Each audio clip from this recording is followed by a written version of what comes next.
आज आहे धनत्रयोदशी. आमच्या सर्वांची आंघोळ झाले. आता आम्ही खाली चाललोय. Good morning. काय श्री रामकृष्ण हरी मंडळी. रामकृष्ण हरी मंडळी. मी तृप्ती खांडे तुम्हाला स्वागत करते. अगं बाय तू तृप्ती खांडे नाही, तू त्रिशू खांडे. मला तृप्ती खांडे. बर चला खाली चला. चलो कानू चलो. हेल बाय तृप्ती चालली आहे. चल कानू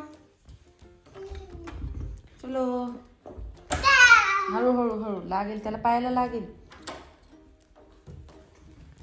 सकाळी मुलांचा ब्रेकफास्ट झाला होता आणि मस्त टीव्ही पाहत बसले होते. त्यांचा टीव्हीवर मस्त टाइमपास होऊन जातो. दीदीचं पण आवरलं गेलं होतं, झाडू फरशी. मम्मीचा पण स्वयंपाक झाला होता. आज आम्हाला खारी खोबऱ्याचे लाडू बनवायचे. म्हटलं कानाला झोपी लावून देऊ, पण काना अजिबात झोपायला तयार नव्हता. मग मी मशीन काम धरून बसली. आज मला आहे ना दिवाळीच्या ब्लाऊजचं पण फिटिंग मारायचं होतं आणि बरेच कपडे पण फिटिंग मारायचे होते.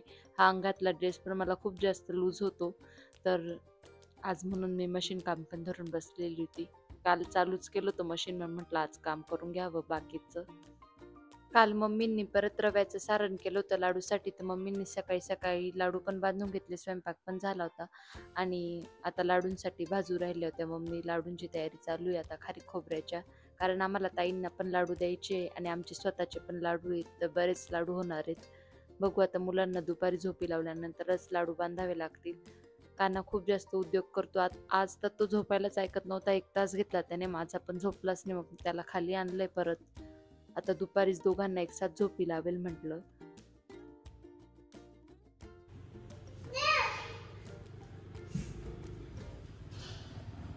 मध्यभागी करतो गालीच्या तिकडं, दादू तिकडं करतो गालीच्या.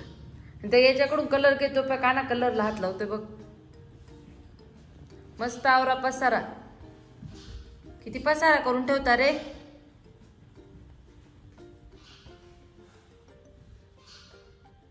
तो गालीच्या नीट करा मध्यभागी. काना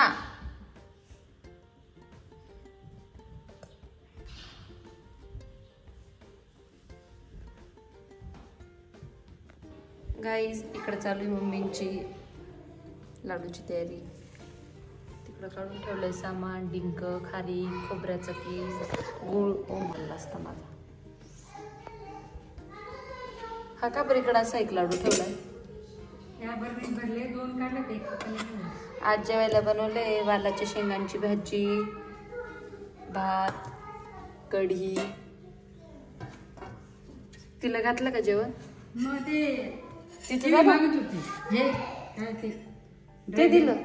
ड्रॅगन मागत होती, ते नाही दिलं. म्हटलं पोळी खाऊन घे. दिली का मग? फक्त काना बाकी ना. खाऊन घे दिलं तिला. आता आम्ही जेवण करतोय. कानू कानू कसं जेवण करणार आहे? कानू कसं जेवण करणार आहे? या जेवायला गाईज.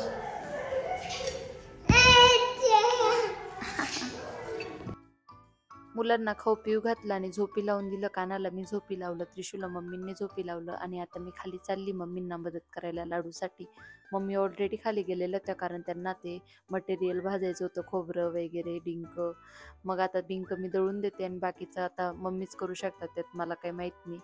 तर मम्मींचं चालू होतं आता खोबरं भाजायचं काम. सर्व झाल्यावर मग लाडू वळायला बसायचे. बरे पोरं झोपलेले तर लवकर होऊन जाईल. बघू आता पुढं काय काय होतंय. उशिरा काय लागेल तर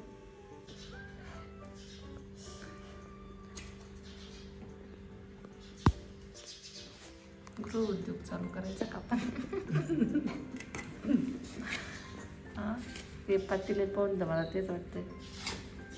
आमच्याकडे खारी खोबऱ्याचे लाडू, दिवाळीचा फराळ, उन्हाळ्याचे चकली पापडं, अजून काय शेवया, सगळं भेटेन गाईज. कॉन्टॅक्ट करा मम्मीच्या नंबरवर आणि ऑर्डरचे पैसे पेमेंट करा माझ्या नंबरवर.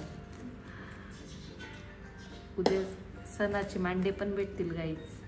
लक्ष्मीपूजनाला लवकर ऑर्डर करा पटापट. करते मांडे छान छान. पटापट माझ्या नंबरवर ऑर्डर देणे, ऑर्डर स्वीकारण्यात येते.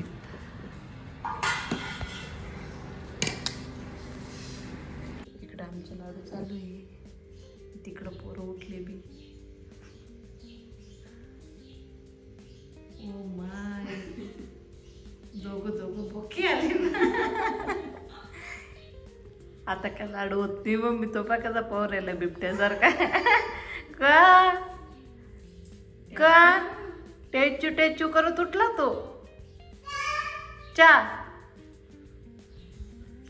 झाली आता मदत आली आपल्याला लाडूंना.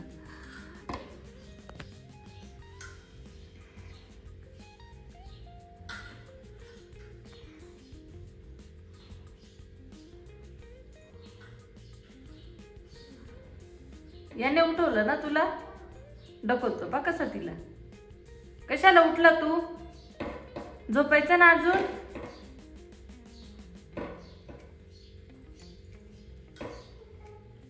लाडू करणार आहे आम्ही, खातो का तू.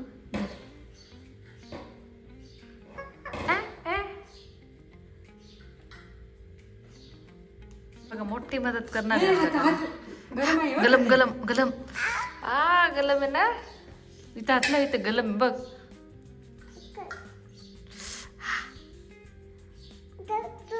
टेचू हा तिला कशाला बोललो तो, बरी ना लांब देत तो काय कसा हात घेऊन बोल.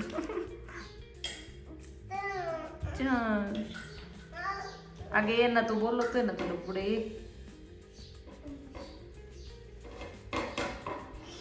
जा चड्डी घालून ये. होय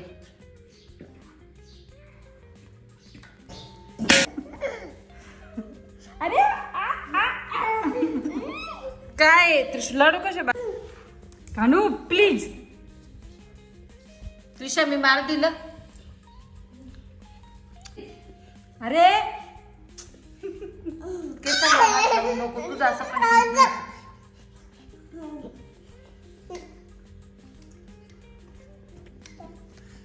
तो ऐसे हमारे लड्डू बन रहे हैं, इनका अत्याचार सहन करते करते. मुलांना भूक लागली होती, जास्त त्रास देत होते, मग त्यांना फ्रूट कापून दिला आणि खाऊ घालायला बसली. मम्मींचे लाडू एका बाजूला चालूच होते. एवढा कहर करत होते ना पोरं, लाडू बांधणं म्हणजे खूप मोठं काम वाटायला लागलं होतं. तर भरपूर लाडू बांधून झाले होते, थोडेसे बाकी होते. मग मी उठली, मुलांना खाऊ घालून दिलं. त्यानंतर गॅस ओट्यावर पण भरपूर पसारा पडलेला होता आणि खाली पण खूप जास्त घाण झालेली होती. म्हटलं आता मी बाकीचं आवरून घेते, लाडू काही नाही कमीच राहिलेले. आणि त्यात बापरे ह्या पोरं आहे ना.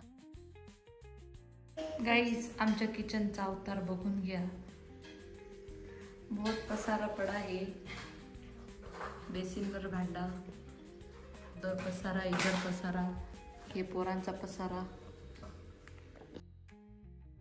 आता सायंकाळ होत आली, मी पूर्ण घर आवरून घेतलं, हॉल पण आवरला. हॉलमध्ये पण मुलांनी खूप जास्त पसारा केला होता. हॉल सुद्धा 4 वेळा आवरावा लागतो. मम्मींचे लाडू पण झाले होते एका बाजूला. इथे पण भरपूर पसारा पडलेला होता, तो सर्व आवरला. भांडे धुतले, किचन ओटा पुसून घेतला. स्वयंपाक बाकी, तरी पण माझा 4 वेळा ओटा पुसला जातो, कारण मला त्या ओट्यावर घाण सहनच होत नाही. आज पार्सल पण आले होते आमचे, यात त्रिशून कानासाठी मागवलेले पार्सल आहेत. मी नंतर दाखवेल काय मागवलं आहे. तर मुलांना खूप जास्त एक्साइटमेंट लागली होती, नेमकं काय काय. दोघं जण पार्सल घेऊनच बसलेले होते. म्हटलं थांबा आता बाकीचे काम आवरले गेले ना, तुम्हाला दाखवते काय त्यात. तर तुमचं काही नाही, दोघांनी उठा इथून. तुझं आहे, कोणाचं आहे. हे 2 तुझे आणि हे 2 कानाचे. वाव खुश. थांब थांब मी खोले, थांब थांब. गाइस तो हमारा ढाबा सुबह से खुला है, तो मतलब श्वास लेने के लिए भी टाइम नहीं हम लोगों को. आत्ता लाडू करून झाले आमचे आणि लगेच आम्ही मक्याचा पोहेचा चिवडा करायला घेतला. इकडे लगेच खिचडीची तयारी. म्हटलं कोशिंबीर पण बनवून ठेवून देऊ, फक्त बाकीचं कापून कुपून ठेवून देऊ, मग टायमावर फोडणी देईल. तर असे आमचे कामं चालू असतात.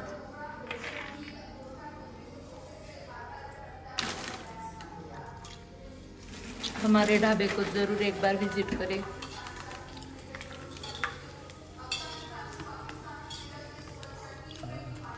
तर हा शेवटचा मेनू आहे आमचा दिवाळी फराळमध्ये. आता नाही बाई काय बनवणार नाही, तुम्हाला बनवायचं बनवा, खा. आता मला बोलवायचं बी नाही काही नाही रे.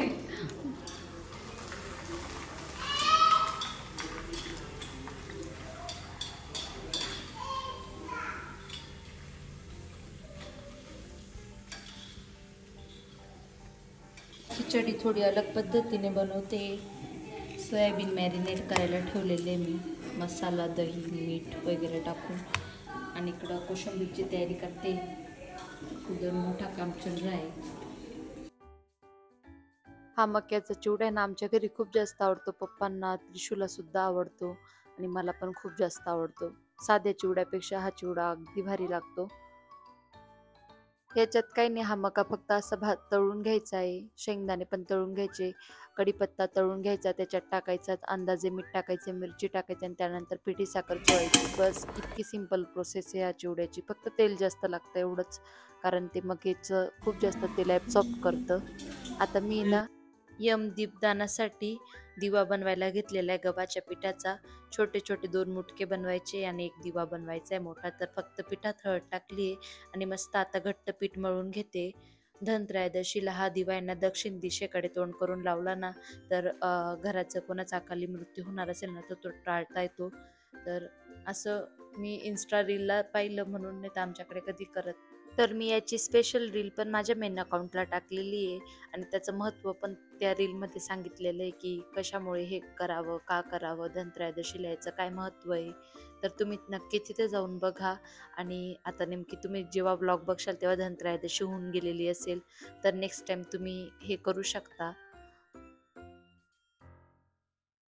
तर असं दिवसभर आमचे काही ना काही काम चालू असतात, बसायला पण टाइम भेटत नाही. आज तर लिटरली माझं डोकं दुखायला लागलं, अजिबात शांतता नाही. त्यात मुलांना म्हणजे त्रिशूला सुट्टी असली ना तर खूप जास्त डोक्याला तापून जातो. काना आणि त्रिशू कधी कधी चांगले खेळतात, कधी कधी जी गोष्ट कानाकडे असते ती त्रिशू हिसकून घेते आणि कानाला तीच गोष्ट हवी असते. मग एवढा आवाजाने गोंगाट असतो ना, डोकं चढतं. आज माझं प्रचंड डोकं दुखत होतं म्हणून म्हटलं स्वयंपाकात साधं सिंपलच बनवावं. त्यामुळे आज खिचडीच बनवते, कारण कालच वरण भात, फ्लॉवरची भाजी पोळी खाल्ली गेली होती आणि काही बनवायची पण इच्छा नव्हती. म्हटलं जाऊ दे, आज आहे ना आपण काही एक काम करून फराळावर जास्त ताव देऊ. फराळ खाल्ला गेला ना भूक कमी राहील, मग खिचडीच खाऊ. तर मग खिचडीची तयारी केली, कोशिंबीर बनवून ठेवून दिली आणि आता मी बाहेर आली फुलं तोडायला. आमच्या ग्राउंडमध्ये एकदम छान झेंडूचे फुलं आलेले आहेत. आम्ही हे खास दिवाळीसाठीच लावलेले आहेत, कारण आम्हाला रांगोळीत जास्त फुलं लागतात.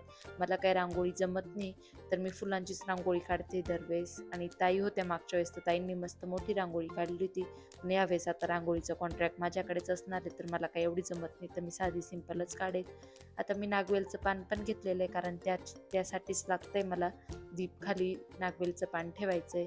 इकडं मम्मींचा बऱ्यापैकी चिवडा होत आलेला होता आणि आता मी त्या पूजेची तयारी करायला घेते. हा दिवा फक्त दक्षिणेकडे तोंड करून लावायचा आहे. नागवेलच्या पानवर असे थोडेसे तांदळाचे दाणे ठेवायचे आणि त्यानंतर त्यावर दिवा ठेवायचा आहे. तिळाचं किंवा मोहरीचं तेल टाकायचं आणि 2 वाती एकत्र करून त्यात लावायच्या आहेत. 2 मुटके साईडला ठेवून द्यायचे आणि मस्त फुलं ठेवून द्यायचे आजूबाजूने. मसाला टाकला.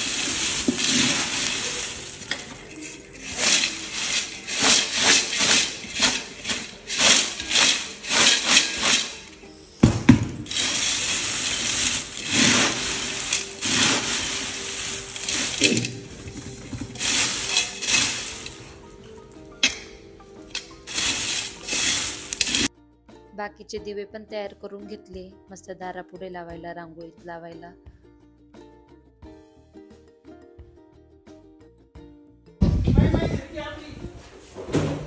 चला ठेवून द्या रांगोळी.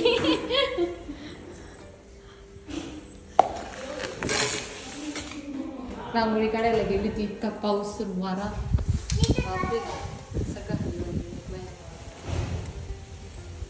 खिचडी लावली.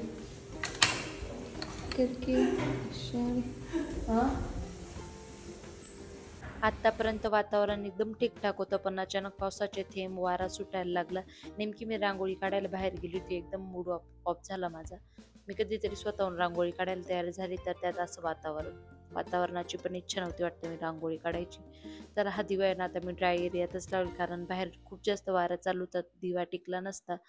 तर ड्राय एरिया पण आमचा दक्षिण दिशेकडेच जातो.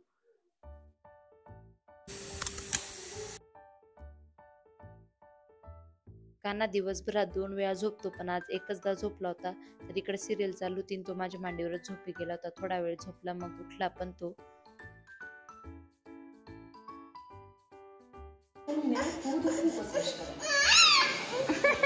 ये पाव मम्मी,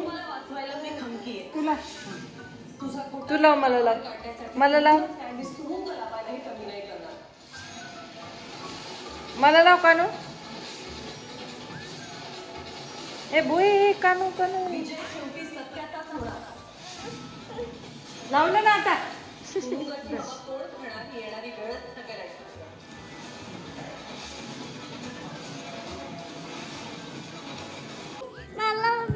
मला भिजवू लाव ना तू. माझं प्रचंड डोकं दुखत होतं तर मम्मींकडून मसाज करून घेतली. चला तर मंडळी, आजसाठी एवढंच. व्लॉग आवडला असेल तर व्लॉगला लाईक करा. असेच व्लॉग बघत राहण्यासाठी माझ्या चॅनलला सबस्क्राईब करा. भेटू पुढच्या व्लॉगमध्ये. तोपर्यंत बाय बाय. काय कौतुक चाललंय? मम्मी बी झोपली. बाबा